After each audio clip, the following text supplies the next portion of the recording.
Di sebuah desa kecil yang terletak di tepi hutan Kalimantan Barat, hiduplah seorang ibu tua bernama Siti dan anak gadisnya yang cantik jelita bernama Citra. Mereka tinggal di sebuah rumah sederhana yang dikelilingi oleh kebun kecil dan pohon-pohon besar. Rumah itu tak pernah sepi, meski hanya berdua, karena ibunya selalu sibuk dengan pekerjaannya sebagai petani sekaligus pengurus rumah tangga. Citra, di sisi lain, lebih sering menghabiskan waktu di dalam rumah, berdandan dan bercermin, terpesona oleh kecantikannya sendiri. Citra adalah seorang gadis yang sangat cantik. Wajahnya berbinar-binar dengan kulit seputih susu, rambut panjang yang berkilau hitam bak sutra, dan matanya yang cerah seperti bintang di langit malam. Setiap kali ia melihat wajahnya di cermin, ia merasa dirinya tak terkalahkan. Semua orang yang melihatnya selalu terpesona, dan itu membuat Citra merasa sangat bangga. Namun, di balik wajah cantiknya, ada hati yang angkuh dan penuh kesombongan. Ia merasa bahwa kecantikannya adalah segalanya, dan tak ada hal lain yang lebih penting.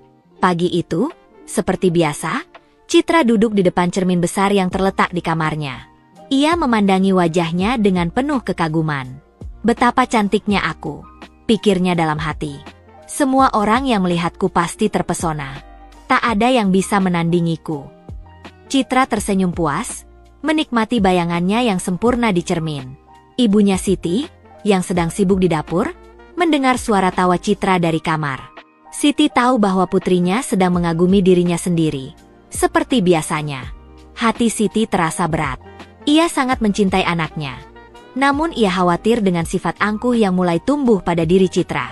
"Anakku," Siti memanggil lembut, "janganlah terlalu terpesona dengan kecantikanmu. Kecantikan itu hanya sementara. Sedangkan kebaikan hati dan kerendahan hati adalah yang lebih abadi." Namun, Citra tidak menggubris nasihat ibunya. Ia hanya mendengus kecil dan kembali menatap cermin. Ibu selalu bicara seperti itu. "Kenapa ibu tidak mengerti? Aku cantik, dan itu sudah cukup," katanya dengan ketus. Siti terdiam. Hatinya terluka. Namun ia tahu bahwa melawan kata-kata Citra tidak akan membawa hasil. Ia hanya bisa menghela napas panjang dan melanjutkan pekerjaannya. Setiap hari, Citra semakin tenggelam dalam kesombongannya. Ia tidak pernah membantu ibunya. Bahkan untuk pekerjaan sederhana seperti mencuci pakaian atau membersihkan rumah. Semua pekerjaan itu selalu dilakukan oleh Siti. Meskipun ia sudah sangat tua dan lelah. "Kenapa ibu selalu bekerja keras? Aku kan sudah cukup dewasa untuk mengurus diriku sendiri," keluh Citra suatu hari, ketika ibunya memintanya untuk membantu menyapu halaman. "Apa salahnya jika kau sedikit membantu ibu, Nak?" tanya Siti, berusaha sabar. "Tidak, aku terlalu sibuk menjaga penampilanku," jawab Citra dengan nada tinggi. "Aku tidak ingin kulitku kusam atau terlihat jelek. Itu lebih penting daripada semua pekerjaan rumah." Siti merasa sangat kecewa mendengar kata-kata putrinya.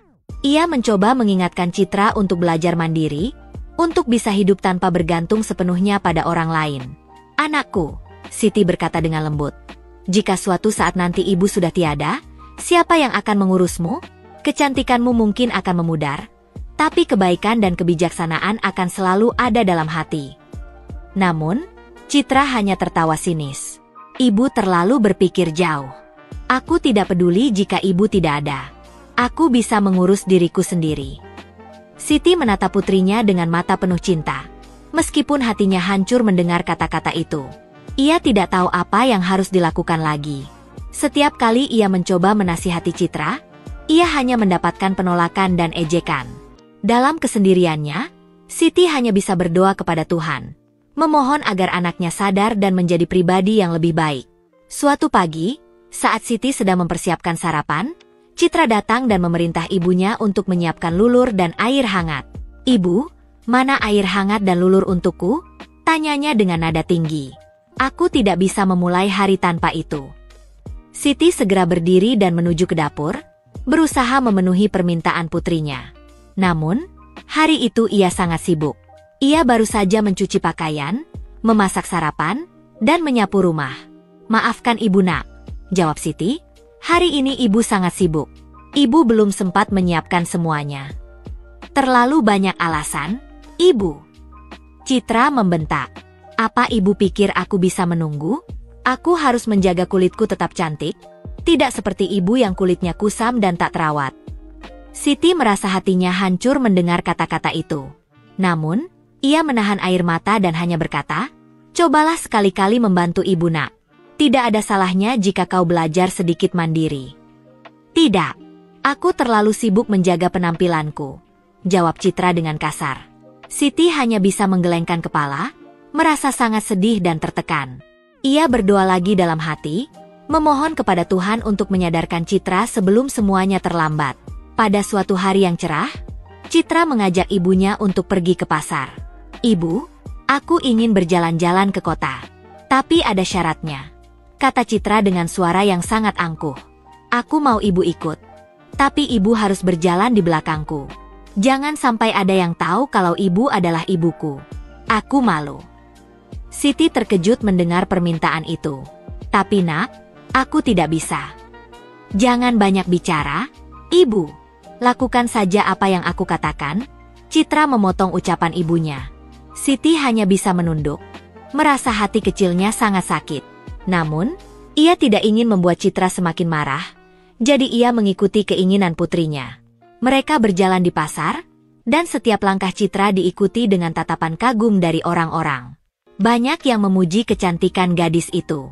Namun, ketika beberapa orang bertanya tentang hubungan mereka, Citra menjawab dengan angkuh, "Oh, dia bukan ibuku. Dia hanya pembantuku." Mendengar itu, Siti merasa seperti ada pisau yang menghujam ke dalam hatinya. Ia hanya bisa menundukkan kepala, berusaha menahan tangis. Saat mereka berjalan pulang, Siti merasa sangat terhina.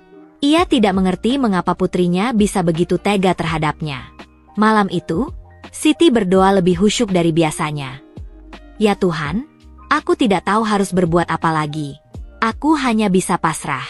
Berikanlah petunjuk-Mu." Tuhan mendengar doa Siti. Ia tahu bahwa putri Siti, meskipun cantik luar biasa, telah kehilangan arah. Tuhan memutuskan untuk memberikan pelajaran yang pahit kepada Citra. Suatu hari, ketika Citra kembali berbicara kasar kepada ibunya, tubuhnya mulai terasa aneh. "Ada apa ini?" teriak Citra. "Kenapa aku tidak bisa bergerak?" Tubuhnya terasa kaku, seolah-olah ia sedang dibekukan.